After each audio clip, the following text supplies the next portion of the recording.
ఏమొచ్చింది అన్నారు ఇక్కడికి? పులి అండి. చూసారట? చూసాను జాల కాపాడుతున్నాయండి. అది నైట్ ఎదురికి వెళ్ళిపోయిందో తోటలోంచి వెళ్ళిపోయిందండి. అంటే తోటలోకి వచ్చిందంటే తోటలోంచి వెళ్ళిపోయింది అన్నట్టున్నాయి. వచ్చిందండి, వచ్చింది జాల కాపాడుతున్నాయి కదా. ఎంత పెద్దవి ఉన్నాయి అడుగులు? పెద్దవేనండి, పెద్దవేనండి. ఏం చెప్తున్నారు మరి? చేలోకి మరి ఎలా తిరుగుతున్నారు? పులి ఉందంటే మరి ఎలా తిరిగితే మరి తీసుకుంటే ఇప్పుడు మనకి తెలియదు అండి. ఇప్పుడు జాలు చూసి డిపార్ట్మెంట్ నుంచి జాలు చూస్తే మనకు తెలియదండి.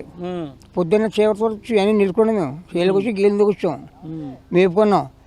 డిపార్ట్మెంట్ వచ్చేదాకా మాకేం తెలియదండి. తెలియదండి. ఓకే, మరి ఎక్కడ తిరుగుతుంది అన్నారు? ఇప్పుడు ఏ ప్రాంతంలో తిరుగుతుంది అన్నారు? ఏ ప్రాంతంలో మరి ఏం చెప్తున్నారు? మా తోటలోకి జాలు చూసి ఇప్పుడు ఎంత ఎక్విప్మెంట్ చేసుకుని వెళ్తున్నారని. మరి తర్వాత ఈదరికి వెళ్ళిందో మనకు వినలేదండి. ఇప్పుడు ఏ ఊళ్ళో ఉన్నాయి? చుట్టుపక్కల ఏ ఊర్లు ఉన్నాయి? అది గాడాలండి, ఇటు కోలమూరు మధ్యలో ఉంది. అప్పుడు ఇది మధ్యలో ఉందండి ఇది. ఓకే, మరి ఏం కోరుతున్నారు మీరు గ్రామస్తులు? మరి పంట పొలాలకి పనులు చేసుకునే వెళ్ళాలి. ఈ 4 రోజులు మరి ఎలా భయపడుతున్నారు? అదే భయపడుతున్నారు. మరి ప్రతి కూడా ఒక్కడు భయం ఎవరికైనా గడిచిపోతున్నారు ప్రతి కూడా.